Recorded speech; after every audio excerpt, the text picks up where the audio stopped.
Daniel Balaban. Uma salva de palmas. A conversa será mediada pela nossa professora leitora Amalie de Ângeles Lucy. Uma salva de palmas para o nosso convidado.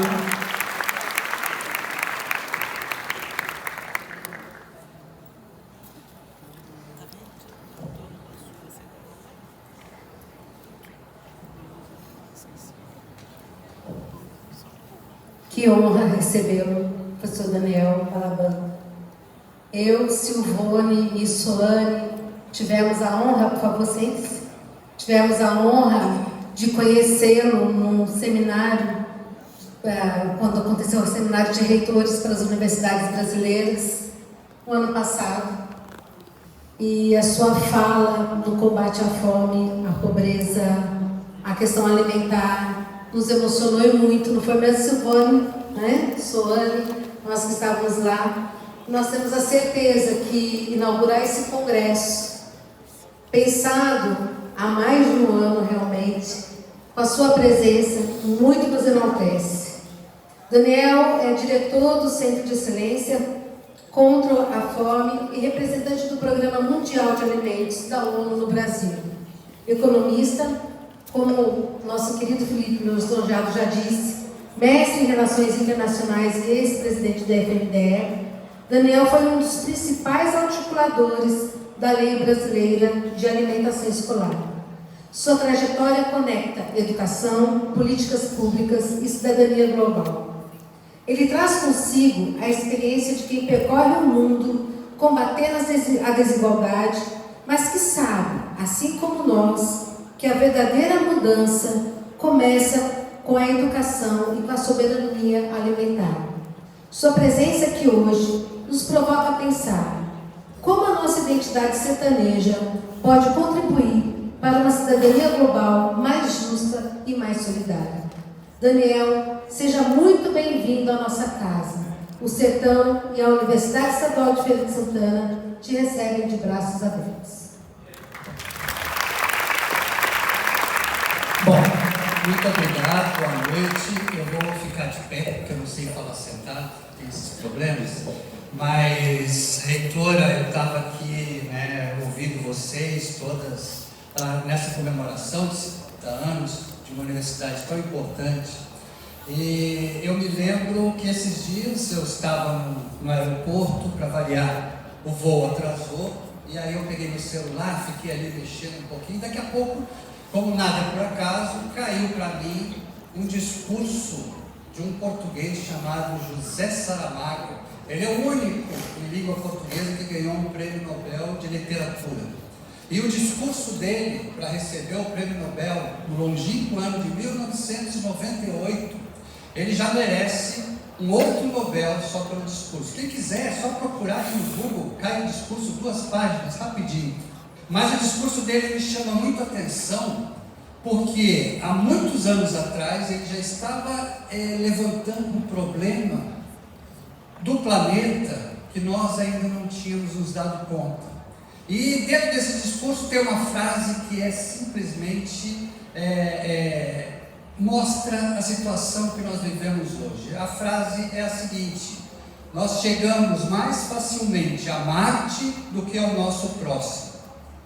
É uma frase muito simples, mas o que ele quis dizer com isso? Ele quis dizer o seguinte: hoje o planeta consegue ter todos os avanços tecnológicos que nós sempre sonhamos.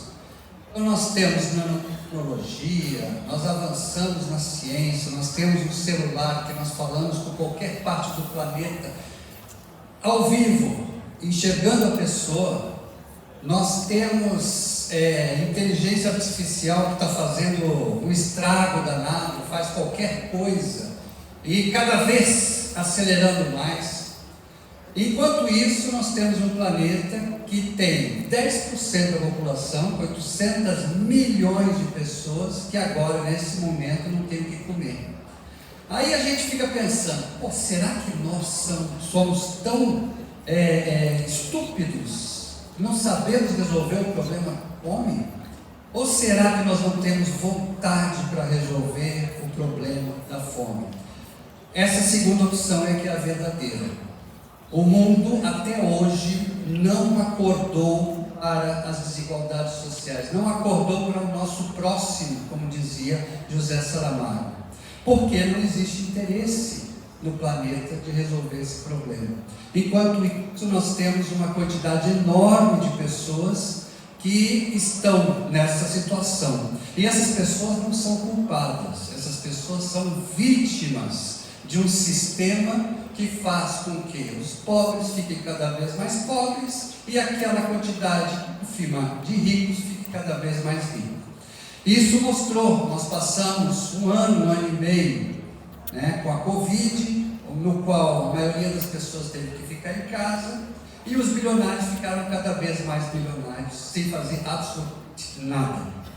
E por quê? Porque o recurso dinheiro chama dinheiro. Só vocês olharem o mercado financeiro, quanta gente aplica e o dinheiro fica se multiplicando sem produzir absolutamente nada. Então esse é um problema que nós vemos hoje no mundo e que nós temos que combater, nós temos que resolver. Não tem como o planeta se desenvolver com a concentração de renda que existe. Isso tem que ser falado em todos os campos, em todos os momentos. A concentração de renda no planeta está aumentando a cada ano, não está diminuindo, está aumentando. O que significa isso? Aquele 0,001% está cada dia consumindo e conseguindo o maior pedaço da riqueza mundial, enquanto que os 99,9999 estão perdendo recursos e perdendo riqueza. Por quê? Porque será que eles trabalham mais do que os outros? Não, é óbvio que não. Vocês já viram um bilionário trabalhar mais do que o seu José, que acorda 5 horas da manhã em São Paulo, pega 2 ônibus para ir para a construção, volta 10 horas da noite para casa, dizer para ele que ele não trabalha o suficiente, é um escárnio, e isso não pode. Eu trabalho muito viajando ao redor do planeta, principalmente nos países africanos, e eu vejo o desespero que existe nesses países em tentar se desenvolver, tentar fazer com que a população seja mais atendida. É um continente, quem estuda, nós infelizmente na minha época praticamente não tinha nenhum estudo sobre o continente africano, o continente que construiu, a população que construiu o nosso país, e praticamente a gente não conhecia a história. Toda a filosofia nasceu na África, a humanidade nasceu na África. Eles são os inspiradores de praticamente tudo que a gente conhece, nasceu antes no continente africano. E é o continente mais explorado, é um continente que passou por todos os problemas que vocês possam imaginar, sendo explorado pelos países do norte. E no momento que eles começaram a se tornar independentes, o que aconteceu? As riquezas foram expropriadas, foram colocados ditadores financiados por países colonizadores, e eles ainda enfrentam todos os problemas oriundos dessa situação. E hoje eles precisam muito, e não existem recursos suficientes para apoiar esses países. Para vocês terem uma ideia, o mundo hoje gasta quase 3 trilhões de dólares em armas. Vocês têm noção do quanto que é 3 trilhões de dólares? É difícil até de imaginar essa quantidade. Esse dinheiro, ele não vem de mágica, ele vem de impostos de cidadãos. Eu nunca vi alguém reclamar que o meu imposto está sendo utilizado num míssil que custa 2 milhões de dólares para matar pessoas. Nunca vi ninguém reclamar. Ou seja, nós não reclamamos da quantidade de recursos, da quantidade de dinheiro do planeta que é utilizado na indústria armamentícia para matar pessoas. Para vocês terem uma ideia, a agência que eu trabalho, na ONU, ela é responsável por alimentar 120 milhões de pessoas no planeta todos os dias, sábados, domingos, feriados. Essa agência tem um orçamento anual de 6 bilhões de dólares. Está diminuindo cada vez mais porque não tem dinheiro para ajudar essas pessoas. E isso equivale a 2, 3 dias da famosa guerra dos Estados Unidos, Israel contra o Irã. Em 3 dias, eles gastaram o equivalente ao orçamento anual do Programa Mundial de Alimentos, que tem que alimentar 120 milhões de pessoas. Eu gosto de falar esses números porque a maioria disso não sai no noticiário, ninguém fala, é muito pouco falado. Isso é uma vergonha para o nosso planeta, uma vergonha para nós cidadãos, que nós tenhamos recursos suficientes para gastar matando gente e a gente não tem dinheiro suficiente para salvar vidas. Então é um contrassenso. Eu acho que está na hora de a gente falar isso todo santo dia para alertar as pessoas que existem recursos no mundo para resolver todos os problemas da sociedade. Existe produção de alimentos no mundo para alimentar todos os 8 bilhões de pessoas do planeta e ainda sobrar alimentos. Só que esses alimentos não chegam a quem mais precisa. O Brasil é um dos maiores produtores de alimentos do mundo e nós tivemos recentemente um aumento na quantidade de pessoas famintas num país como o nosso, produtor de alimentos, que tem alimentos suficientes para todo mundo. E nós chegamos a 30, 40 milhões de pessoas sem ter o que comer. Por que que isso acontece? Porque, vamos falar assim, certas pessoas não têm o interesse de resolver o problema e lutam todo santo dia para que a miséria continue prosperando. Isso não é por acaso, isso é uma luta diária. Tem gente que bota terno e gravata e trabalha para que as pessoas não tenham condições de se desenvolver. Isso eu aprendi lá em Brasília, eu vi e vejo com meus olhos. E não tenho vergonha de falar isso, porque é o que realmente acontece. E acontece em várias partes do planeta. Nós estamos vivendo um momento crucial da nossa sociedade planetária. Ou nós realmente acordamos para salvar esse planetinha, que é o único que nós temos, não existe outro, ninguém vai conseguir viver em Marte, aqueles idiotas que gastam fortunas tentando fazer, vamos viver em Marte, não, utilize 1% desse dinheiro que está gastando fazendo isso aqui no planeta, que você salva esse planetinha que nós temos aqui, azul e bonito. Só que não utiliza, os recursos não são utilizados para isso. Então, o que eu vejo na minha vida, trabalhando todo santo dia, eu já conheci mais de 100 países ao redor do planeta, eu vejo que a população do planeta está cada dia mais depressiva. Eu vejo que as novas gerações estão cada dia mais perdidos, eles não sabem direito o que fazer. Por quê? Porque é o medo constante sendo colocado na cabeça das pessoas. Nós resolvemos falar mal das novas gerações, porque reclamam de tudo, porque não querem nada. Isso é uma mentira. A nova geração é a que veio acordar para a hipocrisia que nós temos. A minha geração é hipócrita. A gente nunca conseguiu acordar para o mundo. A gente construiu um mundo cada vez mais concentrador de riqueza, e nós fomos ensinados a acordar de manhã, trabalhar e nos cobrar, e nos cobrar, e nos cobrar. Você não tem dinheiro porque você não trabalhou o suficiente, você não foi o suficiente.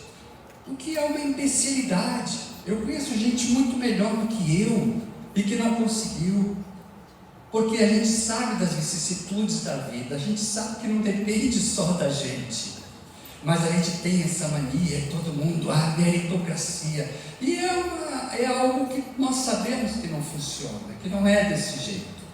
Nós temos que ter, agora o Brasil está se desenvolvendo, a primeira universidade brasileira só veio a ser construída no início do século XX, Eu estive há pouco tempo na República Dominicana e a primeira universidade da República Dominicana ainda é dos anos 1500 e pouco. E o Brasil só veio ter uma universidade em 1920, por aí.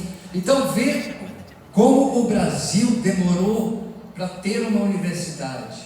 Como o Brasil demorou, é o país do mundo que mais tempo teve de escravidão. Mais de 300 anos o Brasil teve de escravidão. Então, e quando acabou a escravidão, o que aconteceram com as pessoas escravizadas? Nada, simplesmente disseram: se vira, a pessoa estava escravizada, e do dia para a noite, e agora? O que eu vou fazer da minha vida? Não tinha estudo, não tinha trabalho, não tinha educação. O que a pessoa ia fazer? Continuar sendo escravizada, é óbvio. Então o Brasil, o que ele fez naquela época? Vamos estudar um pouco de história. Nós demos dinheiro para os senhores de escravos. Eles foram indenizados, porque perderam os seus escravos. Enquanto que as pessoas escravizadas não receberam absolutamente nada. E depois a gente vem dizer, né, que as pessoas pretas são privilegiadas por conta de cotas. Tem gente que tem coragem de falar isso. Então, vejam, esse é o país que a gente vive. Nós temos que começar a compreender essas questões e começar a entender que nós vivemos no melhor país do planeta. Não existe país melhor do que o Brasil para se viver. Não existe. Temos realmente uma população que trabalha bastante, que luta, que tenta resolver, que está sempre, gosta também de se divertir, que faz parte da vida. E é uma população que sempre tem esperança por dias melhores. E não existe no planeta quem trabalhe mais do que a população brasileira. O brasileiro é trabalhador. O brasileiro no mundo inteiro. Se você chegar no mundo inteiro e perguntar quem faz mais, é o brasileiro que está lá, trabalhando. Porque o brasileiro gosta de trabalhar e trabalha bem. Então é uma coisa que a gente tem que começar a mudar a maneira como a gente enxerga a nós mesmos. Não dá para a gente continuar com a famosa síndrome de vira-lata, achando que o Brasil não tem jeito, que nada funciona e que o Brasil tem políticas públicas maravilhosas. O Programa de Alimentação Escolar Brasileiro, ele é exemplo para vários países do mundo. Hoje, nós temos mais de 50 países do mundo que criaram programas de alimentação baseados no programa brasileiro. O Brasil tem o maior programa de livro didático do mundo. Muito pouca gente, vocês não vão ver isso, ninguém falando. Mas o Brasil é o maior comprador de livros didáticos do mundo. Se nós pegarmos um livro e colocarmos um ao lado do outro, livros que o Brasil, o governo brasileiro compra para todas as escolas públicas brasileiras, colocarmos um livro ao lado do outro, dá uma volta e meia no planeta Terra. Vocês sabiam disso?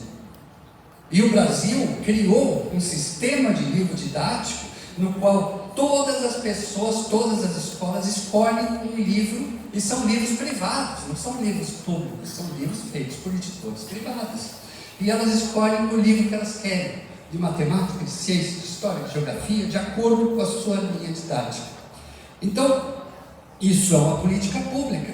O Brasil tem um dos melhores sistemas de saúde pública do mundo, que a gente reclama o tempo todo. É porque a gente não conhece o resto do planeta, né? Então são coisas que nós temos que defender com unhas e dentes. Só que eu falei de 3 políticas públicas, existem várias outras.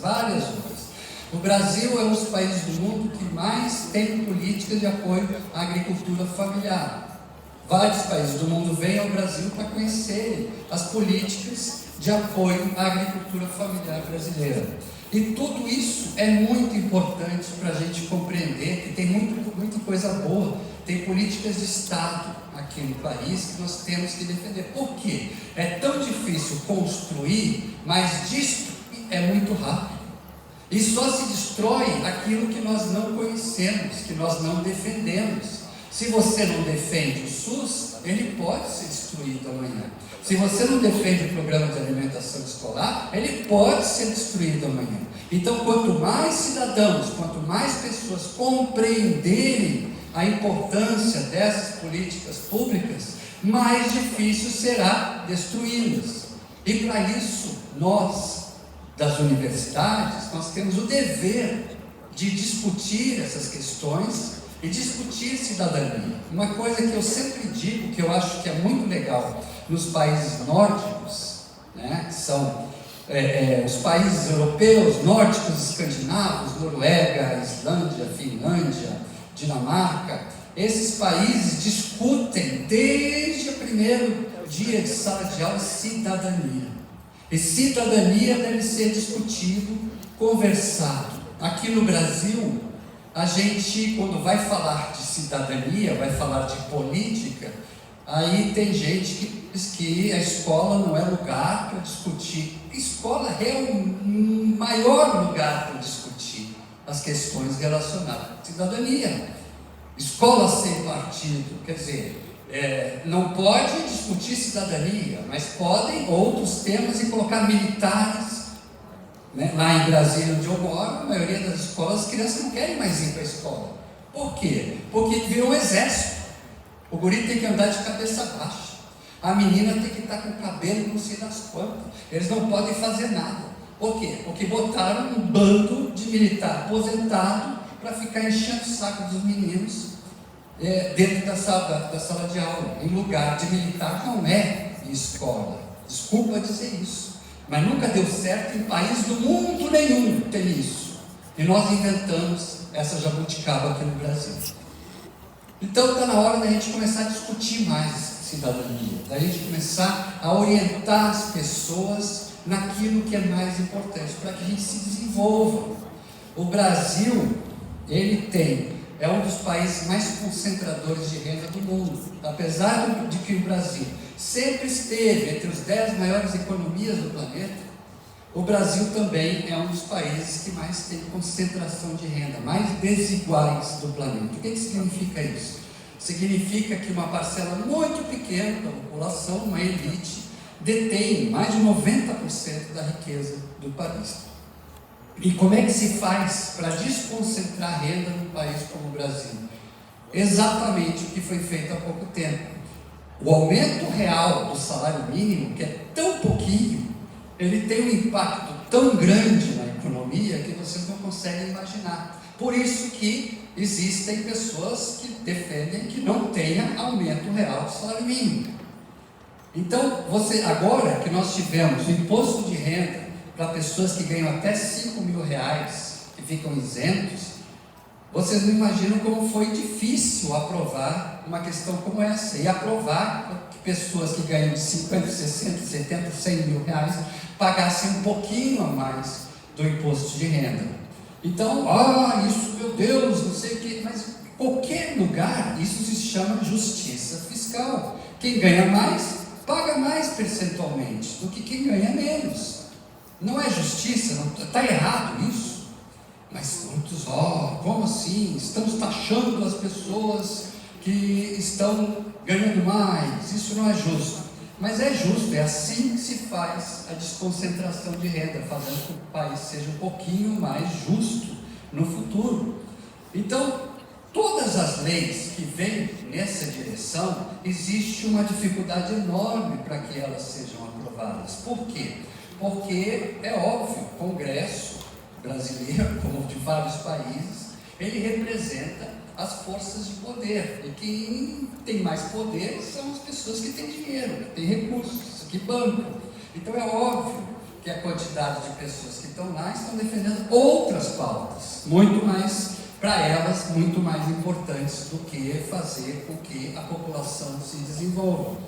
Então é muito importante que a gente compreenda isso, que o Brasil, por exemplo, é um país do mundo no qual o coitado do menino que tem uma motocicleta e que passa o dia inteiro entregando comida na casa das pessoas, ele tem que pagar IPVA, enquanto quem tem jet ski não paga, quem tem lanche não paga, quem tem jatinho não paga, quem tem helicóptero não paga, mas o coitado do menino que tem a sua moto, que é o seu objeto de trabalho, ele paga. E a gente acha isso justo, né? Tem gente que, não, mas olha, jet ski, helicóptero, tem que pagar, por que não? Né? Então tentem aprovar isso no Congresso para vocês verem a dificuldade que é. Então é isso que a gente tem que entender. Por que o mundo tem pessoas passando fome enquanto nós temos tanta gente desperdiçando e jogando dinheiro fora? Agora nós tivemos a Artemis, que é aquela ida lá ao redor da Lua, lá nos Estados Unidos, dos americanos e tudo, todo mundo assistiu, que lindo, maravilhoso, fomos lá e tudo. É importante, mas você sabe quanto é que custa aquela brincadeira? 100 bilhões de dólares, né? Então, o mundo conseguiria resolver o problema da fome se nós tivéssemos um investimento de 10% disso anualmente. 10 bilhões de dólares anualmente investidos em agricultura familiar, em apoio às pessoas, em pequenos negócios, em fazer com que as pessoas tenham uma cultura de tentar entrar numa escola, numa universidade, custa em torno de 10 bilhões de dólares, ou que seja, é peanuts, é muito pouco. Só que não existe quem tenha comprometimento para fazer isso, quem tenha interesse em fazer isso. Hoje são poucos os líderes mundiais que defendem essa pauta. O Lula, coitado, fica falando sozinho, criou a Aliança Global contra a Fome. Alguém ainda ouviu falar da Aliança Global? Nenhum outro país não se juntou a essa aliança ou está trabalhando forte nessa Aliança Global contra a Fome, porque não há interesse. Agora, todos os países do mundo estão investindo cada vez mais em armamentos, cada vez mais em bombas, e que dá para destruir vários planetas Terra, né, só com os recursos que estão sendo investidos. Então, e todo mundo diz que está investindo em defesa, ou seja, está todo mundo se defendendo, ninguém ataca, todo mundo só se defende. Então é muito importante que a gente comece a levar a essa nova geração que nós não podemos continuar com essa hipocrisia. Ou a gente começa a colocar à mesa todo esse debate para que mundo que nós queremos deixar para os nossos filhos e netos. É este mundo vagabundo que nós vivemos hoje, no qual todos só lutam pela riqueza e querendo mais dinheiro e dane-se os outros, ou a gente começa a ter um mundo mais solidário? A nossa reitora falou sobre o Ubuntu, né? que é uma filosofia africana que é muito bonita, né? Que sempre disse: eu sou o que sou porque você é o que é. Se você não fosse o que és, eu jamais seria o que sou. É a interdependência entre as pessoas. Ninguém feliz sozinho, ninguém consegue ser feliz sozinho.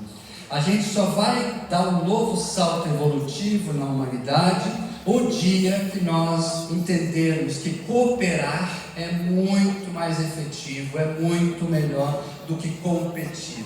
No momento que a gente cooperar, se os países cooperassem entre si, a gente conseguiria dar um salto evolutivo. Mas quem é que vai ganhar dinheiro se cooperar? Aí vem aquele problema, a gente só pensa em ganhar dinheiro. Como é que eu vou explorar o outro? Como é que eu vou ganhar mais dinheiro em cima do outro? A gente tem que começar a mudar a nossa lógica de planeta. A lógica do planeta não é essa. A lógica do planeta é a gente ser feliz. E só existe uma forma de ser feliz. É quando você faz algo pelo próximo. Parece uma coisa piegas, mas não existe outra forma de ser feliz se não é tendo um compromisso com o seu semelhante. Um olhar de uma criança que recebeu algo que você ajudou a construir, nossa, aquilo ali te dá uma energia que você vive muito tempo. Uma pessoa chegar e dizer: cara, você me ajudou na minha vida fazendo isso, isso aí te dá um bem-estar que nenhum dinheiro do mundo compra. A gente acha que tudo é em cima de bens. Eu vou comprar um carro, eu vou comprar uma casa, eu vou comprar um helicóptero, eu vou comprar um jatinho, e daqui a pouco o cara não tem mais o que comprar, e ele sempre vai estar naquela ânsia. Eu não conheço, eu conheço muita gente, conheço muitos bilionários, e eu nunca escutei um deles dizer que está mais feliz por conta das coisas que ele conseguiu comprar. Não conheço nenhum. Eu conheço bilionários, eu conheço pessoas, tive presente conversando com essas pessoas, e elas não conseguem de coração dizer que o recurso que elas amealharam a vida inteira tornou-as mais felizes. Então é algo, né, que a gente no planeta, por conta de todo o sistema, a gente colocou como ponto final: ganhar dinheiro, ganhar dinheiro, ganhar dinheiro, ganhar dinheiro. O dinheiro é importante, lógico que é, mas o dinheiro não pode ser um fim. O dinheiro é um meio para fazer aquilo que a gente acredita, a nossa missão de vida, o nosso propósito de vida. Todos nós temos que ter um propósito, uma missão. Para que a gente veio para esse planetinha? Para fazer alguma coisa, não foi para ficar, para ganhar só dinheiro, para correr atrás do dinheiro.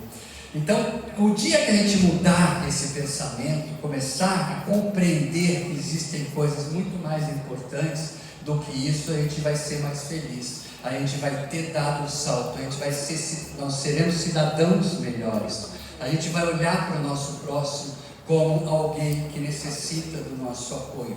Algo que eu sempre gostei de fazer na minha vida, e trabalho muito para isso, é olhar as pessoas que estão em situação de rua. Em São Paulo, quando eu vou lá, sempre eu quero conversar com alguma pessoa que está em situação de rua, e a gente conhece gente de todos os tipos, e pessoas que têm nível superior, pessoas que estudaram bastante, pessoas que falam línguas e que estão em situação de rua. E o que a gente faz?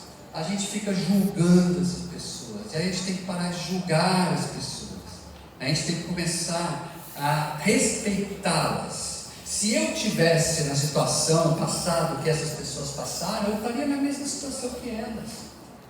A gente tem que parar de se achar melhor do que os outros. Nós não somos melhor do que ninguém. Eu não sou absolutamente melhor do que ninguém. A gente tem que começar a entender que é respeitando o próximo, tentando ajudar o próximo naquilo que ele necessita, é que a gente vai conseguir sair dessa encalacrada que nós estamos no planeta. Eu acredito, reitora, que eu ainda vou estar vivo no dia que for declarado que nenhuma pessoa mais do planeta Terra está passando fome, ou está morrendo de fome. Eu tenho certeza que isso vai acontecer, porque o planeta está evoluindo, e só vai evoluir com o planeta quem conseguir sair deste nível de consciência que nós estamos hoje. A gente tem que dar um salto, a gente tem que começar a pensar diferente. Eu sei que é difícil, eu falo essas coisas, as pessoas ficam, é muito difícil, mas é um exercício diário. Eu vou ser uma pessoa melhor amanhã do que eu sou hoje. Eu vou fazer um exercício de me fiscalizar. Eu quero ser uma pessoa melhor, eu vou fazer de tudo para tentar me desenvolver. O dia que a gente pensar assim, que a gente começar a analisar, olhar no espelho, trabalhar nós mesmos, nós seremos pessoas mais evoluídas, nós teremos um país. Não existe país evoluído de uma população ruim, não existe país corrupto com população que seja honesta, ou não existe população corrupta com governo honesto. O governo é o espelho da população. As pessoas que estão lá no Congresso Nacional, todos foram eleitos pela gente, fomos nós que votamos, ninguém roubou voto. Foram eleitos, urna eletrônica, chegaram lá com voto nosso. Então está na hora da gente começar a se conscientizar. Se eu quero um país melhor, eu vou começar a procurar pessoas que realmente me representem.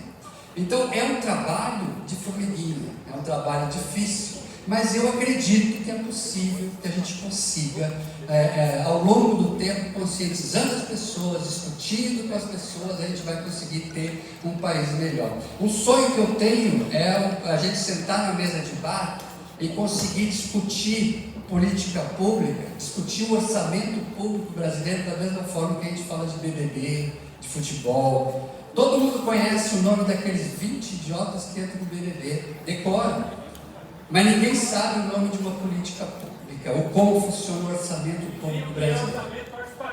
Exatamente. Então a gente tem que começar a participar mais ativamente, compreender, e para isso nós precisamos mudar a nossa mente. Eu queria dizer que é um prazer muito grande estar aqui, ter sido convidado. Eu vim hoje correndo lá de Brasília, amanhã de manhã eu volto para Brasília, que a gente tem outras atividades para fazer, mas eu queria dizer, reitora, que todas as vezes que for possível, pode me convidar, é um prazer estar aqui com vocês. A Universidade Estadual de Feira de Santana é um exemplo só para a Bahia, mas para o Brasil. Eu tive a oportunidade de trabalhar durante 8 anos no Ministério da Educação, eu fui presidente do FNDE, e lá nós conseguimos fazer com que grande parte das universidades começassem a se interiorizar. A maioria das universidades eram todas nas capitais, e nós tínhamos uma demanda muito forte das pessoas, dizendo, poxa, meu filho tem que sair do interior para ir para a capital para poder estudar, e depois não quer voltar. E aí a gente perde aqui no meu negócio, o pequeno agricultor familiar. Então a gente começou a trabalhar para levar a universidade para onde as pessoas estão, porque as pessoas querem ficar no coração de onde elas nasceram. Tem muita gente que não quer sair dali, e às vezes é obrigada a sair para poder se desenvolver, para poder estudar. Então nós temos que fazer com que cada vez mais as nossas universidades voltem para o coração das pessoas. Não é isso, Vitória? Acreditem bastante, acreditem em vocês, nova geração, vocês são uma geração muito importante, tá? É a geração que vai fazer a revolução nesse planeta. As pessoas jogam vocês para baixo o tempo inteiro, mas vocês é que vão conseguir fazer com essa nova forma de pensar o planeta que a gente tanto sonha para os nossos filhos, para os nossos netos. E eu vou estar vivo nesse planeta, se Deus quiser. Obrigado, gente.